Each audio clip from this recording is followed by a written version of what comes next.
Today we're going to look at solving inequalities. So we are going to write the inequality that represents the sentence. So for number 1, we have 5 fewer than a number x is at least 12. Okay, so thinking back to our previous notes where we talked about phrases, we know that fewer than is a subtraction, but at least we have to think about an inequality sign. So let's look at the first part of just the numbers and the operations. So 5 fewer than a number x. So if something is fewer than, that means we're taking it away from the second part. So x minus 5. And then we know the other side of this is 12. The question is, what inequality sign represents at least? Well, think about things in the real world. So you have to be at least this tall. You have to have at least this many things. So at least means at minimum. So at least 12, meaning that it can be greater than, but it can't be less than 12. So greater than or equal to 12. At least 12. Okay, good. Let's see about number 2. The quotient of a number x and 12 is no more than 6. Okay, so quotient, meaning division. So when you have the word quotient, it will automatically set up your division or your fraction. The first thing that's listed is your numerator. The second thing that's listed is your denominator. So we know that x divided by 12, or x as a fraction divided by 12, is our first part. And then we have is no more than 6. So we know the other side is 6. Now let's think about no more. So we had at least. Let's think about no more. So no more than. So you can have no more than 2 cookies. You can have no more than 7 classes. Okay, so no more than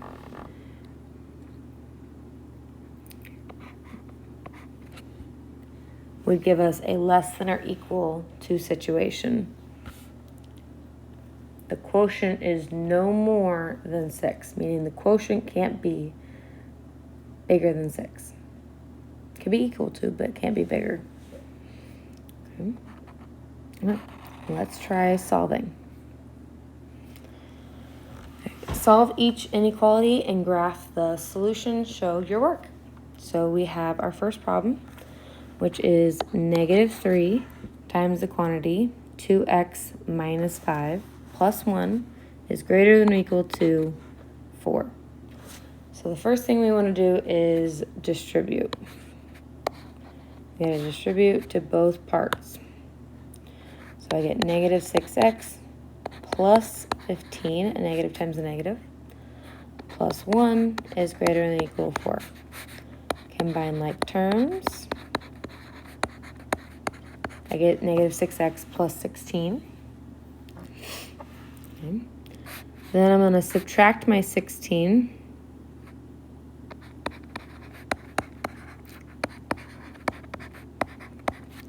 Four minus 16 is -12.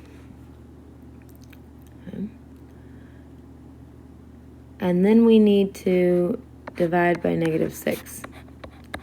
Now, what happens when we divide by a negative number? Okay.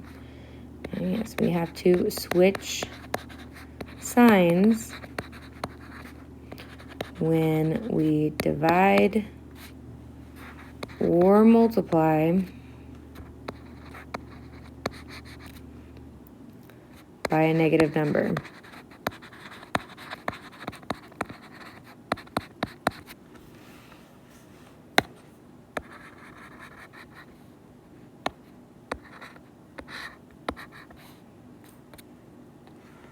Okay, so switch signs when we divide or multiply by a negative number. So in that case, we're going to get x is less than or equal to positive 2, because a negative divided by negative is a positive. Okay. Which is my final answer, but now I also need to graph it. Now, when we have our number lines, keep in mind that we must have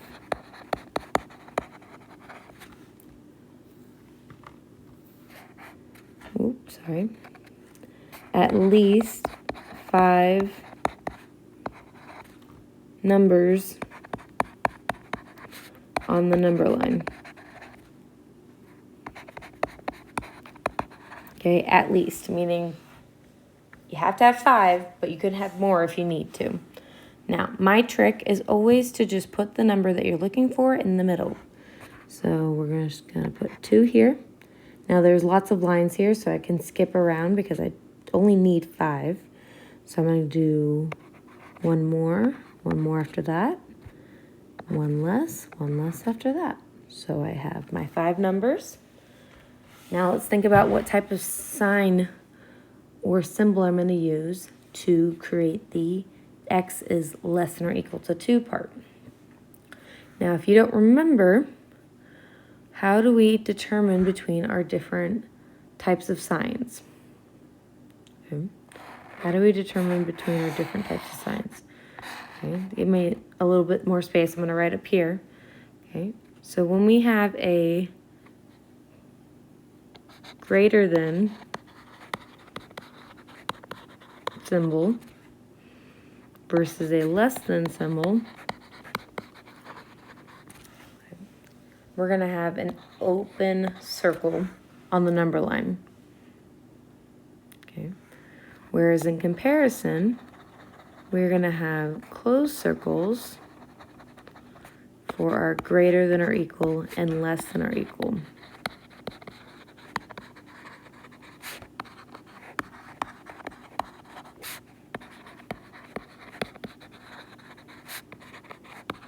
Okay. And so we have open signs when it's not equal, and then we have closed circles when it's or equal to, meaning that it includes the answer.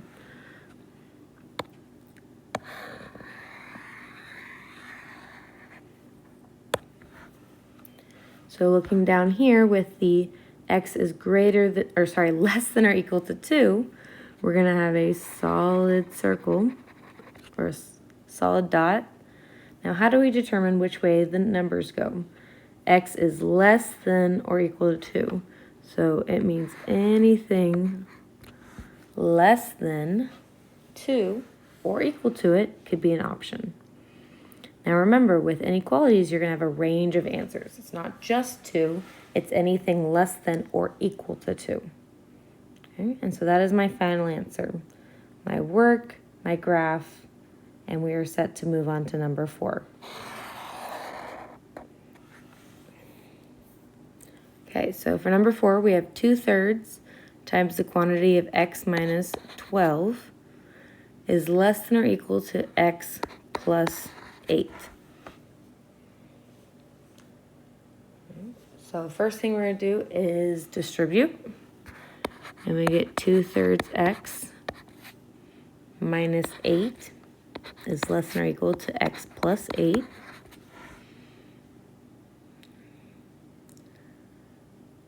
Okay. And as you have probably learned before, we always want to move the smaller variable. So I'm going to subtract 2/3 x. Okay. And just to save time, we're going to move our numbers to the opposite side at the same time. So I get negative 16 is less than or equal to. Now again, let's keep in mind, what would we have left? So x is a representative of 1. And if I'm going to subtract 2/3, I need to think of it as a fraction with common denominator, which means I would be left with 1/3 x.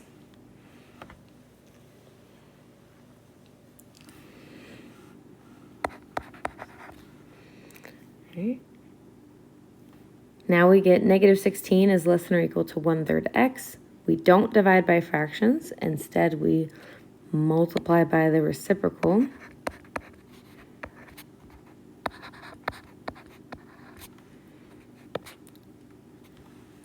Which gives me negative 48 is less than or equal to x. And if you want to rewrite that, I would rewrite it, however, with the variable first. However, I do need to change how the sign is. Now, did I change it because I multiplied or divided by a negative? No, we only multiplied by 3. But most times with inequalities, it is very helpful to have your variable written first. So if you are going to do that, you do need to change how the sign is written. So now we're going to graph. So I need negative 48, and I need more and less. Now remember, with negatives, the closer it is to 0, it goes to the right. The further away from 0 goes to the left. And then we have greater than or equal, so that's going to be a solid dot. But in this case, we have x is greater than or equal to negative 48. So greater than would give me going to the right.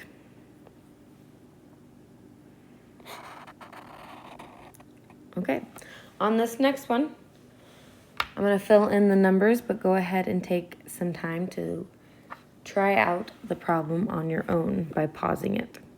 So we have 3 bracket, which is just another form of parentheses, 4x minus the quantity of 2x minus 7 is less than 2 times the quantity of 3x minus 5. Go ahead and pause here to try number 5 on your own. Okay, let's see what happens. So first thing, we got to deal with the innermost parentheses. So we're going to distribute a negative 1. Now on the right side, can I also distribute this one? Yes. Okay, it doesn't actually affect the other side just yet, so I can distribute at the same time. Now I need to distribute on the left side because, again, brackets are a form of parentheses. They're all a grouping symbol.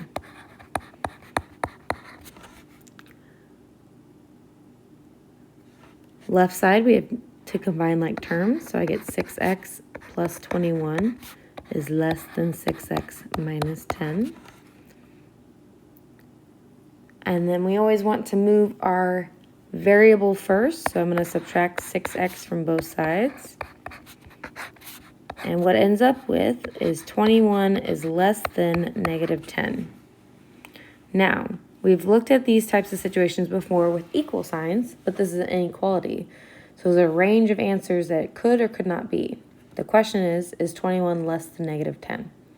No. This is a false statement. And in the world of inequalities, that means my answer is no solution.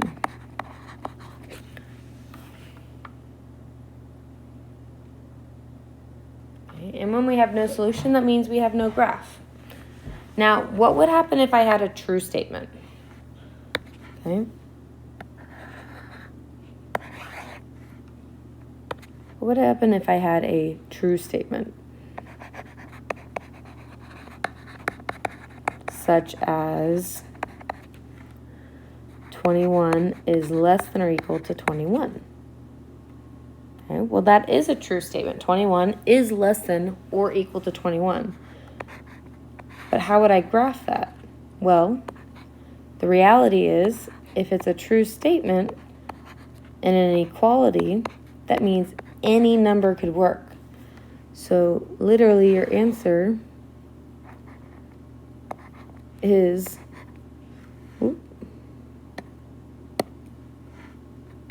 all numbers. So you just have a double-sided graph like such. So no solution, no graph, true statement, or infinite solutions, we would have a graph like that. Okay. Now, speaking of when something is always, sometimes, or never true in reference to false or true statements, let's look at 6 through 8.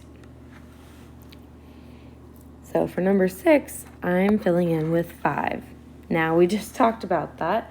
Can a number be less than or equal to the same number? Yes, because or equal to is an option. So therefore, this would always be true. How about -8 is greater than 20? Kind of ignore that blank. It's just greater than, not greater than or equal. Even if it was, is a negative number ever going to be greater than a positive number? No. So this would be never true. Last but not least for this set is x less than 3. Well, we've talked about this before. When you are left with a variable, we know that that is sometimes true. Sometimes true.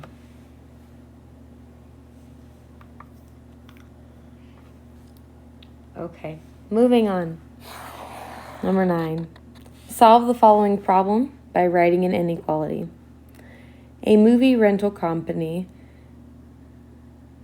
offers 2 plans. You can pay $36 per month and rent as many movies as you would like. Or you can pay $15 per month and $1.50 to rent each movie. How many movies must you rent in a month for the first plan to cost less than the second plan? Well, let's first talk about identifying our variables. Okay. What are we trying to figure out? Well, how are we going to figure out which one is cheaper? And what really is the determining factor on what is cheaper? Well, let's look at the situation itself. We have 2 different plans, $36 a month with as many movies as you'd like versus $15 a month and $1.50 to rent each movie. So the determining factor on that second plan is how many movies are you renting. So therefore my variable is going to be based on the number of movies that are rented per month.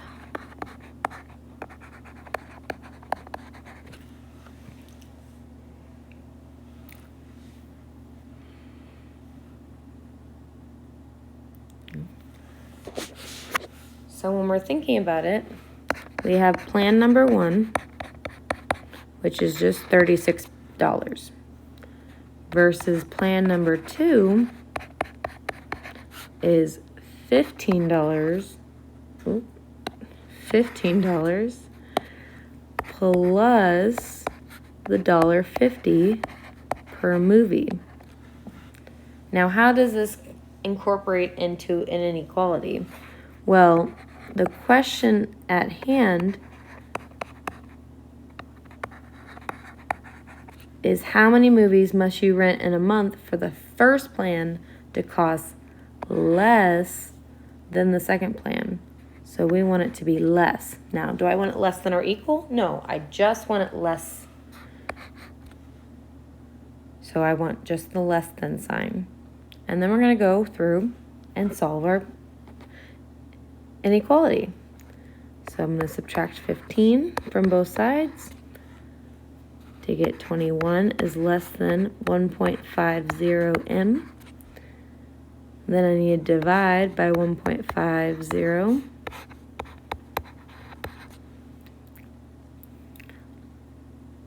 And we get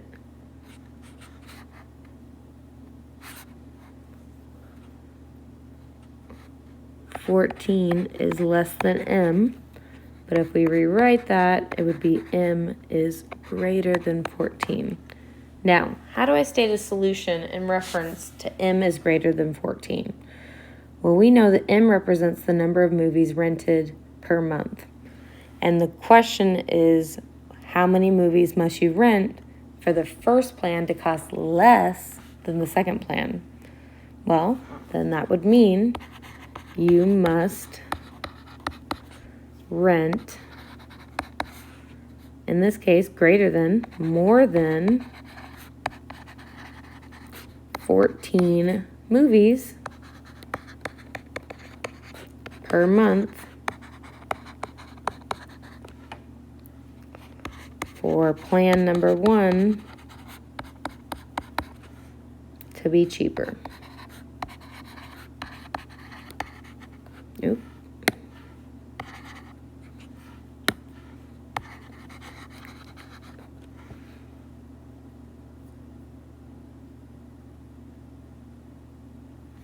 Okay, great work. Now the last topic we're going to talk about is compound inequalities. Okay. Compound, if you've heard of that word before in English or science, compound is when you have two things happening at the same time. Okay, so we are solving our compound inequality and we're going to graph the solution. So we are going to have two different inequalities and we're going to solve at the same time. So the first one we have is 3x is greater than or equal to negative 12 and 8x is less than or equal to 16.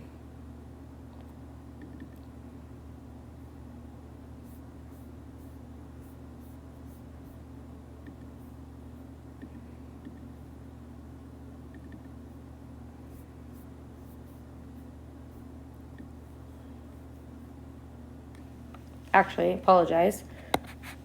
Try that again. It is 4x is greater than or equal to negative 12, and 8x is less than or equal to 16. I said the wrong number.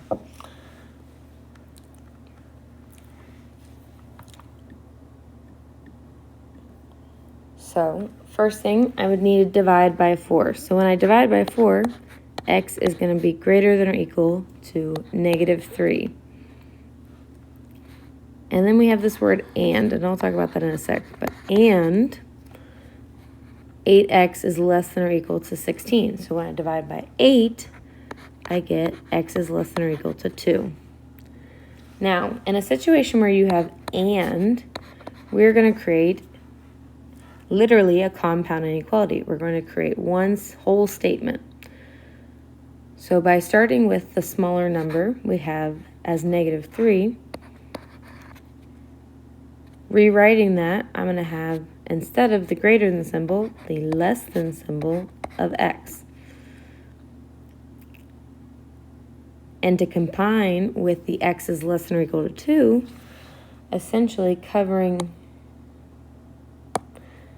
thinking of just this part, I'm going to add less than or equal to 2. So I've now created a compound statement by bringing both of these parts together. Now, how does that look in the realm of graphing? Well, essentially, we need to make sure that our numbers fit both the numbers that we need, which is negative 3 and 2. So that might mean we need a few more numbers than 5. So I'm going to start with 0 in the middle, because that's pretty much the middle.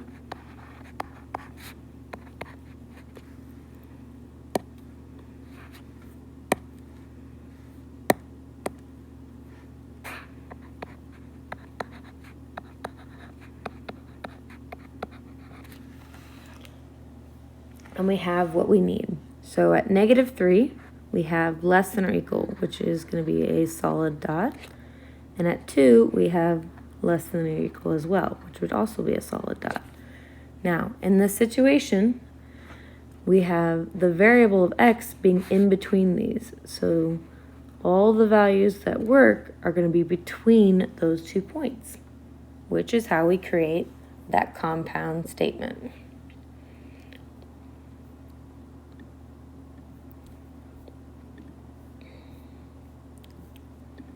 Let's look at number 11. 9x is less than or equal to negative 27, or 3x is less than or equal to 15. So first I divide by 9, and I get x is less than or equal to negative 3. And we have the word or, which is new, but let's keep going. When I divide by 3, I get x is less than or equal to 5.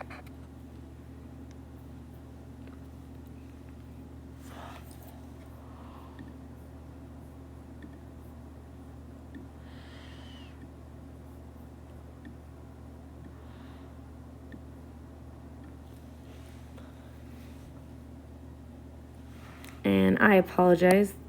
I realized that I made a mistake on my notes, which I will correct before giving to you. But this actually should be a greater than symbol here, so I apologize. So when I divide by 3, x is greater than 5.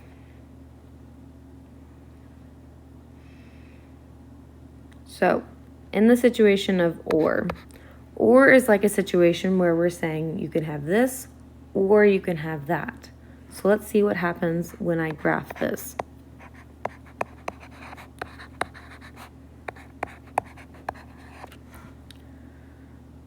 Okay. So I'm going to start with 0, but I'm going to move it a little bit further to the left to make sure I can get up to 5.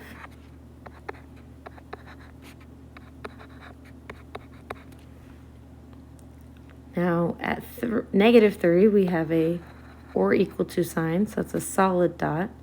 And it says x is less than, so that means all the values are smaller. Whereas the other statement, at 5, we would have an open circle, and x is greater, so it means everything above that would be our answer. So this is a situation where the ors go opposite directions.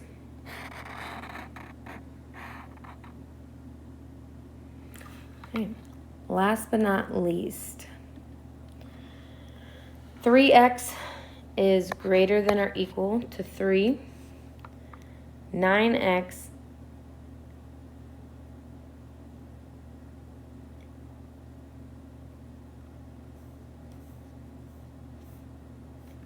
is, and again another mistake, less than 54.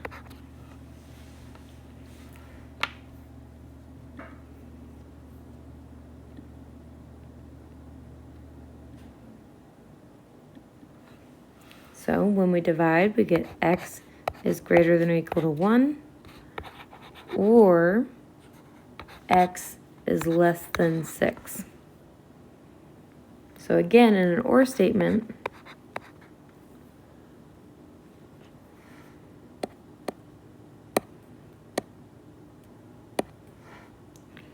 we have two different statements, and we're not trying to combine them like we did on number 10. Let's see what happens when we graph it. So looking at my numbers,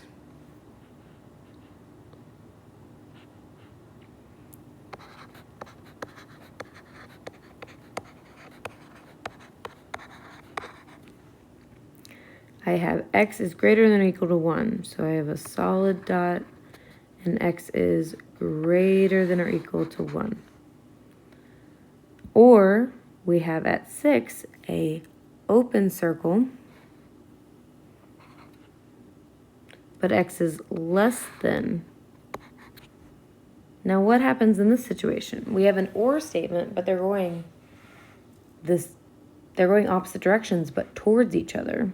Well, what ends up happening is that means that in reality, all answers work. So when you have an or statement that go towards each other, in this way, you get all answers.